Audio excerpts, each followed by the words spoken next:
organik makanan yang berlimpah. Karena tetap di awal kembali sisa makanan itu kita proses dia awalnya tidak jadi. Misalnya ada jenis sampah tertentu yang tidak bisa dimakan lagi, maka kita fermentasi, kita kasih ke makan baru kasih nanti makan ayam. Inilah dalam proses sampah dari hotel dan restoran itu dalam kondisi terpisah antara sampah basah atau dapur dengan sampah kamar. Itu aja. Kita masih perlu proses sorting manual sehingga sampah yang dari dapur itu kita bisa dapat kayak sampah organik seperti kulit buah, juga sisa dari dari buffet. Ini biasanya kita kasih ke babi dulu. Nanti kalau kelebihan daripada ini biasanya kan dia busuk.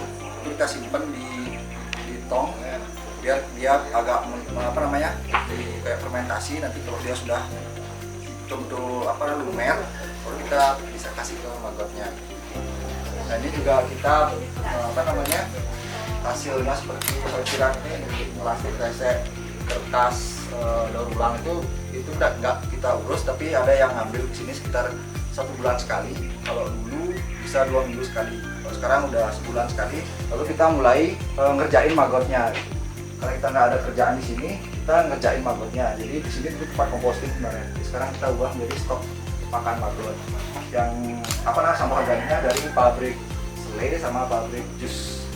Itu kita kumpulkan. Juga kita dapat pakannya dari dari sisa makanan expired, berupa susu, biskuit segala macam, itu bisa dicampur. Itu dijadikan pakan magot.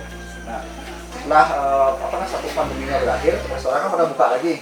Jadi proses ini kita jalankan lagi dan magotnya juga masih jalan.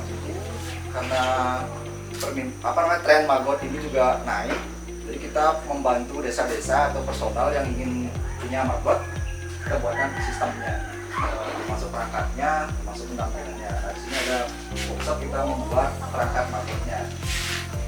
Ini stok pakan magotnya seperti kayu nggak bisa dia beli manggis, nggak bisa. Kalau udah masih spesifik juga dia. Magot ini cuma bisa membantu mengurai sampah organik spesifik makanan. Jadi sekitar porsinya sekitar 2% dari total sampah organik. Sampah organik kan 60-70%. Dia cuma bisa menghandle sekitar 2%, nggak banyak dia. Jadi yang kalau kita di Bali kan itu sebenarnya sudah jadi pakan babi ya. Tapi kalau kita punya banyak, bisa juga karena sampah yang udah busuk kayak jus itu kan nggak bisa dimakan babi. Ini yang kita proses kayak magotnya baru kita kasih ke babi. Karena dulu waktu pandemi kita juga masih pelihara babi, jadi kita coba aplikasikan magotnya ke babi. Tapi kalau kayak sampah kulit singkong itu bisa.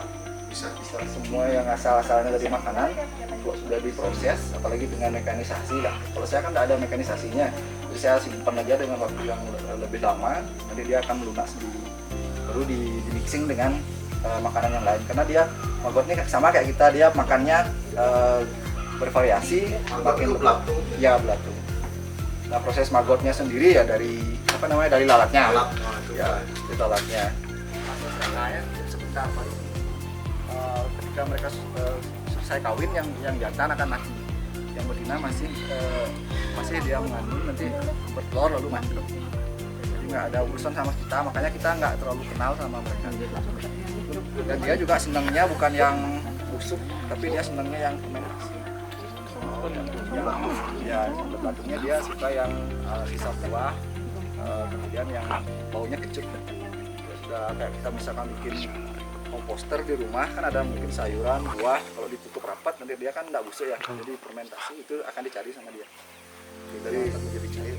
Ya, yang asam dia. Jadi dia juga bertelurnya nggak di media langsung. Jadi dia bertelur di celah kayu. Dalam celah kayu itu karena ini baru masuk sekitar 3 hari, jadi dia belum produktif. Jadi kita butuh sekitar 5 hari baru produktif. Jadi dia akan bertelur, lalu telurnya ini kita tetaskan. Kita ambil telurnya, ya kalau sistemnya kalau dulu kita timbang biasanya Pak. Telurnya kita ambil, kita timbang, kita portion. Jadi satu ini misalkan 50 gram, kita porsikan 50 gram. Berarti kalau mau beternak margot tuh lalatnya dulu beli. dari mana aja bisa Pak, kan dia siklus. Kalau kita beli telurnya kita tetasin, Jadi lalat. pelihara, nanti sekitar 3 minggu dia akan migrasi. Jadi ada fase dia larva, kemudian akan berpupa. Di fase migrasi ini kita simpan, kita taruh di dalam kandang jaring. Nanti dia akan kawin di sana, lalu kita buatkan sistem panen telurnya. Itu dia siklusnya. Tapi kalau ambil alatnya boleh. Mati Pak, dia kan singkat sekali. Nah, mungkin dalam sehari ini kan boleh. Saya bawain plastik sekarang, bawa ke Denpasar. Itu maksudnya bawa Stres dia Pak, karena dia kan harus di apa namanya, dia toleransi namanya serangga ya, toleransi lingkungannya agak apa sensitif dia. Salah dikit dia nggak bertelur atau suhu lingkungannya nggak terlalu diatur, itu akan stres dia, karena dia nggak makan nggak minum Pak. Kalau kepanasan kering dia, kalau terlalu dingin dia nggak kawin, karena dia istilahnya apa namanya, dia punya parameter toleransi yang agak apa namanya, kelembaban sama matahari. Toleransinya sempit. Ya dia kalau dia udah lahir di sana mungkin bisa dia toleran sama suhu yang di sana lokal gitu. Tapi kalau yang di sini dibawa ke selatan langsung stres dia, karena mungkin terlalu jauh bedanya. Nah, dia butuh kelembaban di atas 50%, 60-70 enaknya dia. Terus dia cukup matahari. Dia suhunya agak seneng panas tapi nggak terlalu panas. Kalau di sini kan agak sering mendung. Kadang suhu juga drop 20-an. Jadi nggak produktif juga di musim hujan, Pak. Sebentar Pak, ini kan Bapak punya lalat, Ya, terus dia punya telur, bertelur dia nanti. jadi itu terus jadi larva apa? Larva kecil, Larva kecil. Ya. Itu yang namanya maggot. margot. Habis itu baru bawa ke makanan itu ya. Ya, kalau dia sudah mulai fase apa namanya makan, karena dia fase makannya kan fase larva ya Pak. Jadi fase di larva. sinilah kesempatan kita membesarkan ke- dia, dikasih makan sama Kasih organik makan sebanyak-banyaknya. sebanyak-banyaknya. Habis itu di sana dia jadi lalat. Nanti kan dia sifatnya konversi ya, dia memakan sampah menjadi stok protein maggot. Itu kita panen, mungkin 98% kita panen, 2% atau 5%-nya kita stok lagi untuk makan. Nah, putar lagi karena dia satu ekornya bertelur 200 sampai 300. Jadi dia efisien lah dia ininya. Apa namanya, dia nggak butuh air, dia apa namanya, produktivitasnya tinggi. Dia makan juga apapun dimakan dan cepat. Dia nggak pernah berhenti makan Pak. Kalau ternak lain kan bisa tidur dia, kalau dia nggak makan terus. Makin banyak dikasih makan yang bagus, makin pendek. Terus usia yang Bapak makannya. jual nanti margotnya. Yang di Itu ada ibu-ibu tanda itu, dia ibu baju merah tuh kayaknya yang dia melihara ayam joper, katanya suka Ya. makan margot gitu. ayam biasanya konsumennya Pak. Bener Bu? Dia dulu.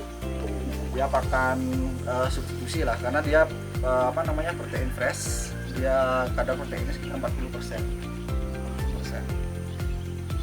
Jadi kalau istilahnya kita dari sampah menjadi protein, dialah faktor agent converternya.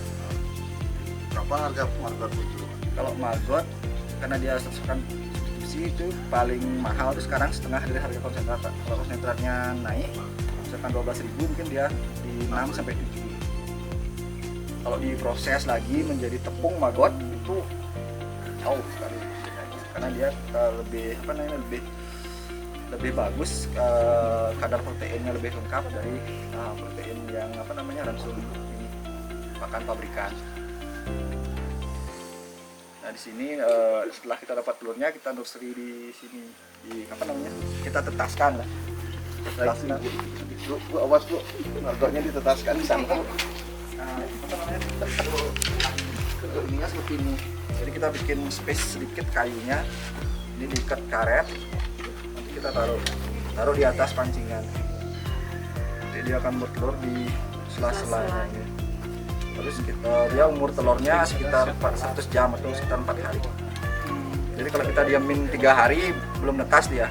Di hari ketiga kita ambil, taruh di media, akan protol dia, protol larva-larva kecilnya. Itu kita rawat seminggu, baru dipindahin ke tempat pembesaran. Nah, di sini kita nursery-nya. Iya.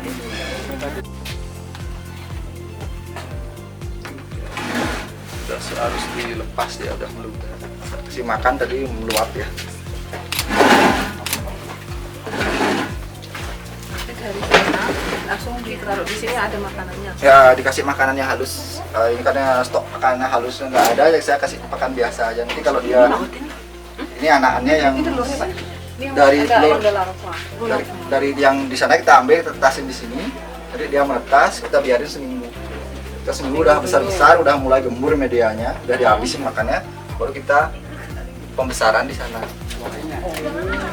Ini larvanya. Jadi makanan yang cair pun kalau misalnya asalnya dari buah dan sayuran itu kita kasih campuran yang lain, dia akan kering karena dia panas. Ya dipanen ya karena dia sifatnya takut cahaya. Kita panen dari ngambilin medianya dari atas kayak gini, terus kita ambil dari atas terus, nanti dia akan turun. Jadi medianya diangkat sama dia ke atas. Kita bisa dapat bersih kayak gitu. Lalu dia Itu kenapa deh Pak? dia udah mau migrasi kayaknya. Nanti kalau jalan-jalan gimana tuh? Dia akan turun. Ini kan udah disetting, dia nggak bakal bisa lari ya. Dia mau ke belakang, mau ke depan, dia akan jatuh di terbawah. Lalu dia migrasinya di trap di sini juga. Jadi ini parent stocknya. Jadi yang kita panen yang di atas ini pakai sistem media kering. Kalau yang di bawah kita sengaja basahin karena untuk indukan dia memang harus hidupnya agak jarang dan makannya agak alami. Kalau dijawab pakai makanan yang ini, dia kadang-kadang ininya dia nggak bagus, pas jadi serangga dia nggak bagus, dia tahan. Ini yang sampah makanan. Ya sampah dari Saju sama terus bapak kasih kasih lavanya sih. Ya. Dia makan. Hasilnya tuh kan seperti itu halus dia. Ya, kalau ini yang memang kita kondisiin biar dipanen seluruhnya Pak. Kalau yang di bawah ini kita sengaja becekkan biar dia migrasi. Karena kalau medianya kering dia nggak migrasi. Nah, setelah dia migrasi, Baru ini dikumpulin buat parent stock. sisanya dijual sama. Ya, kalau ini bisa habis dijual yang di atas, bisa dipakai. Terus ini pupuknya ini yang bagus ini yang Ya pupuknya ya kompos sih Pak. kompos ini. Kompos dia. Kita bilang bagus sama enggak kan cocok-cocokan sama ini ya. Kalau dia kan nggak ada daunnya, dia kebanyakan buah sama. Tapi kalau yang di rumah-rumah saya tuh memang ada belatung gini, tapi dari lalat hijau dia. Ya, Ular gadang, buyung gadang tuh Pak. Kan kadang-kadang ke sampah tuh. Yang ini juga kelihatan. beda Pak. Kalau dia ada sisi ini dia kayak bersisi. Beda dia lalat. Nanti hitam-hitam dia kalau udah berpupa hitam-hitam dia. Ini baru dibuat ini stok untuk indukan. Ini stok untuk indukan Ya. bawahnya. Kemarin baru diambilin, baru masukin sana. Stok indukan itu untuk menjadi langkat. Ya, sedikit seperti apa? Dulu jadi banyak ya. Tidak menjual, mungkin kayak orang jual kroto tuh ya, kroto yang di jalan-jalan tuh makanan ibu mungkin kayak sama ya. Ya kan kumbang kalau ya Hongkong itu kan kumbang Indonya. Kumbang. Kalau kroto itu semut. Semangat. Nah, semut semangah itu semut merah. Kalau magor itu lalat. Tapi kalau ini lalat beser, mau seberapa kali kita lepas ke lingkungan kita bakal masalah. Saya pernah lepas ratusan kilo ke lingkungan karena dulu kita ada proyek sama orang Jawa yang perlu indukan atau bikinkan indukan. Dia target 1 ton, sisanya kan nggak dibawa, kita juga nggak punya donat itu dilepas. Dijual juga dulu nggak laku. Sampai semua nih kebunnya hitam karena banyak lalatnya. Tapi waktu sekitar 5 hari udah seminggu udah bersih. Karena usianya dia. Ya karena memang dia udah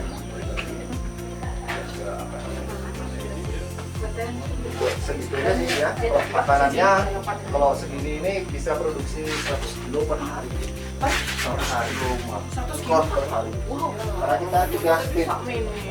Jadi kita 0 sampai 1 minggu itu kita di baskom kecil. Minggu kedua sampai 1 minggu itu kita ada box yang kerjaan dikit, terakhir baru di sini. Di sini ada 16, kita bisa panen 2 box.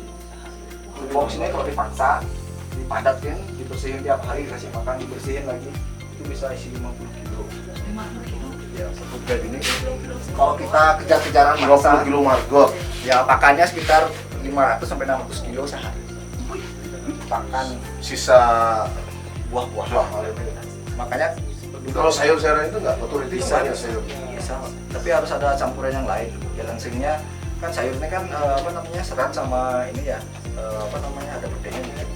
Kita harus punya karbohidrat sama protein juga. Kayak roti sama limbah tahu itu kita campur-campur semuanya. Makin bagus mixingnya, kadar airnya juga kita kontrol. Kalau kita panen keseluruhan kita harus kontrol apa namanya kelembaban. Kalau itu susah panen. Karena kalau lengket media nggak bisa dipanen. Iya. Kita kejar-kejaran ya paling nggak 5 kilo lah sehari. Udah gampang sudah ini. Kalau harganya 6.000, 300.000 lah sehari kita bisa. Kan pasarnya masih kita belum fokus lah. Ini apa namanya karena ini nggak kita kejar semagotnya aja, karena kita fokus ke apa namanya pendampingan. Jadi istilahnya kalau kita ini nggak bisa kita industrialisasi, ya tekniknya yang kita bawa ke desa-desa. Sekarang beberapa desa udah mulai apa dananya untuk mengarahkan ke pengembangan TPS 3R, Pak. Jadi TPS 3R itu wajib punya magot biar dia memperhatikan sampah makanannya. Jadi kalau nggak punya magot, sampah makanannya akan mengacaukan apa namanya keadaan kompostingnya. TPS 3R kan sebenarnya untuk komposting dia di desa itu. Kalau kompostingnya ada makanan kacau, jadi TPS ini jadi bau. Kemudian yang kerja juga stres. Kalau sudah dibuatin sistem magot, Nah, itu baunya nggak ada. Kayak gini nih, kayak gini apa baunya nggak khas. bau dia khas. Yang bikin bau bukan magotnya, Pak. Yang bikin bau adalah mismanajemen di sampah makanannya. Kalau kita udah punya magot, jadi makanannya nggak boleh busuk, Pak. Makanya harus segera ditutup rapat, difermentasi dia. Ketika udah difermentasi, baunya beda. Ya bau fermentasi dia kayak tape atau apa. Kalau buah dia kecut-kecut manis. Kalau yang nggak diurus sama makanannya itu terbuka, terjadi pembusukan, itu yang bau. Misalnya kayak tulang ikan itu boleh nggak? Daging itu harus segera. Daging sama makanan yang dimasak itu harus segera dikasih magotnya. Tapi kalau makanan yang fresh, makanan yang mentah itu harus difermentasi. Oh daging itu maksudnya udah matang gitu maksudnya? Daging mentah, makanan matang itu kan kalau dibiarin busuk dia. Ya harus segera dikasih magot biar nggak sampai busuk. Sehingga manajemen pakannya makanan apa namanya makanan matang dan makanan fresh kayak daging yang cepat membusuk, semakin cepat dia membusuk semakin harus segera dikasih magot. Berarti margot ini makan aja kerjanya siapa hari? Jadi Nggak ada tidur berarti dia. nggak ada dia terus makan malam makin ganas makannya. Saat untuk produksi 1 kilo magot itu butuh sekitar 5 sampai 6 kilo pakan FCR-nya dia pakan basah. Tapi kalau pakannya bagus kayak roti, sisa susu, FCR-nya hampir ya mendekati 1, Pak. Satu dia 1 kilo bisa jadi 1 kilo magot. Itu efisiennya apa namanya serangga. Dia nggak makan apa nggak butuh air nggak butuh ini. Ya yang penting ada makanan dia akan cover semuanya, sisanya kayak debu aja. Jadi kita juga karena apa namanya sekarang kebijakan pemerintah juga mengerahkan apa namanya pengolahannya di desa, jadi klien kita banyakan desa-desa. Jadi kemarin di Singaraja anak-anak KKN dari Politeknik juga kita kasih ininya juga apa namanya pengetahuan tentang dasar basic itu di pengolahan sampah makanannya. Karena yang bikin masalah sih nggak sampah organiknya ya, sampah makanannya sih. Makanannya ya. Ujung-ujungnya TPST itu digugat atau dikeluhkan tuh karena sampah makanannya nggak di-manage. Udah di unit pasti amannya sih, apalagi udah paham betul cara kerja apa namanya produksi magotnya, nanti makanan tuh nggak sampai busuk lah. Jadi mereka sangat butuh apa namanya pakan magot, jadi sampah itu nggak bakalan ditahan lama-lama. Mungkin setiap hari akan dijemput, jadi otomatis TPST-nya nggak bakalan ada bau makanan. Iya. Ada bau magot.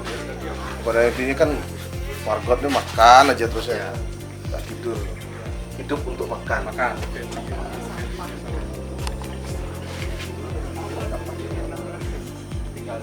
Enaknya kan diintegrasi dia, karena istilahnya kalau barang substitusi kita jual kan apa namanya kuadrannya kan berat nih, Pak.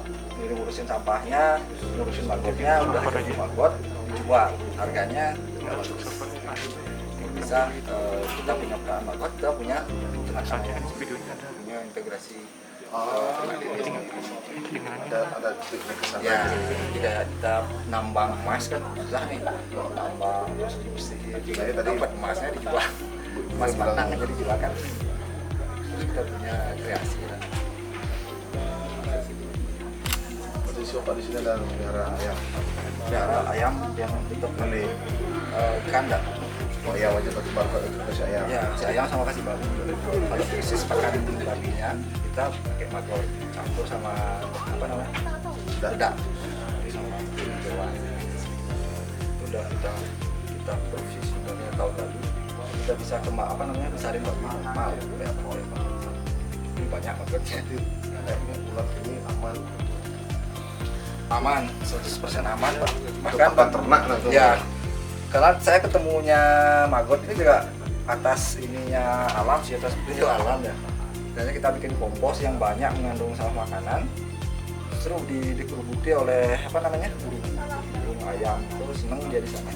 Nah, kiraan nyari sisa sampah kan, padahal dia nyari maggot.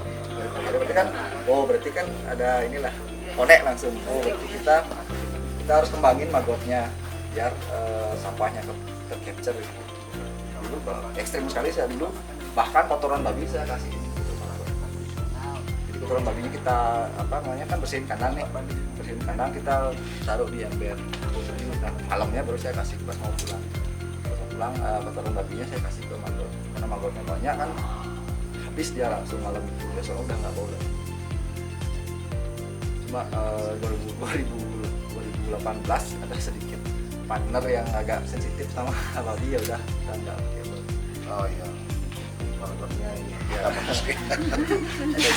lah kita teknologinya, kita ada teknologinya, yang lainnya ada teknologi yang agak rumit sehingga banyak orang membutuhkan informasi tentang bagaimana seluk-beluk budayanya, bagaimana startupnya, bagaimana risetnya di lapangan. Di sanalah saya main istilahnya kita jualan knowledge yang selama ini saya dapat dan tekniknya. Kalau technical apa namanya istilahnya handbooknya maggot ini udah lengkap, udah yang skala berapapun sudah ada. Cuman yang kadang-kadang orang nggak mau capek belajar terus coba-coba lagi gitu. Jadi kayaknya kita dampingi, mereka punya sampah ya udah kita kasih apa namanya pendampingan dan itu bisa jalan as soon as possible gitu. Jadi banyak yang kita kerjain justru bikin rumah maggotnya, nggak jual maggotnya.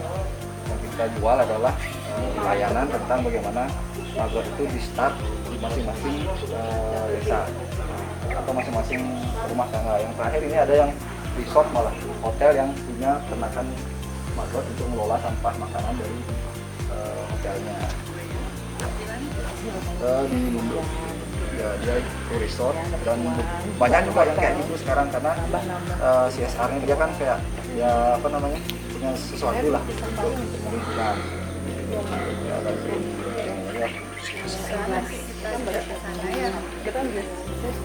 terus juga kalau misalnya pada kasus di Broga itu perusahaan yang kasihkan fasilitas maggot ke desanya. Kan kadang-kadang desa nggak kehabisan uang, dia kan anggarannya masing-masing beda-beda. Jadi ada CSR perusahaan yang ngasih apa namanya ngasih fasilitas maggot, misalnya di digital juga sekalian pendampingannya. Apa namanya istilahnya partnershipnya apa namanya alih teknologi ini lewat CSR, ada yang lewat dana desa, ada yang lewat dana pribadi juga banyak. Kalau bisnis ini di Bali susah sih karena pakannya terpecah belah, pakan maggotnya ini jauh-jauh. Kayak kasus di sini pakan sayurnya di atas, tapi kita susunya di Denpasar. Jadi harus ekstra transport, nggak ada yang terus apa namanya di sini ada pabrik tertentu punya usaha maggot. Beda dengan di Jawa yang apa namanya putaran ekonomi itu domestiknya besar, jadi skala-skala itu bisa cepat tercapai. Kalau saya di sini ada yang order maggotnya 20 kilo, 10 kilo itu di Denpasar. Makanya saya nyerah kalau masalah itu. 10 kilo cuma 60.000, kosnya transport ke Denpasar susah. Titip juga nggak enak karena barangnya aneh ya. Nggak enak juga titipnya. Ya, kadang kita nitipnya udah bener Pak, tapi mereka ngendalnya di jalan salah, itu bocor, wah stres orang. Jadi saya nyerah ya, kalau mau datang ke sini silakan, ini berapa harga bersahabat biasanya. Tapi kalau ngirim ini saya mikir kecuali kita ada agenda ke Denpasar. Dulu memang sering kita ngambil sampahnya di Canggu. Kalau sampah buah itu ada di Bambuci di Canggu, di Luas juga ada, di depan dekat rumahnya Pak ada pabrik selai juga. Terus limbah-limbah makanan produk expired itu kita kerjasama dengan distributor Denpasar juga dengan Indomaret yang kita ngambilin roti busuknya. Jadi ada ekstra banget kerja magotnya ini berat, dan kita harus punya kuota yang besar untuk lempar marketnya. Off-takernya di kita sini nggak ada off-takernya kayak kecil-kecil. Sekarang dia pelihara ayam, bagi sebulan enggak, itu nggak bisa diandalkan. Soalnya kita punya yang dekat di sini, karena kendalanya adalah dia kan panen kita kan fresh ya, nggak bisa ditahan. Jadi begitu panen itu harus ekspor, harus habis dipakai. Jadi sekarang ini ya, jadi sekarang startup Ya, startup. Jadi kita juga menyarankan yang punya sampah ya menyesuaikan aja. Dia punya market itu kita sesuaikan aja kebutuhannya.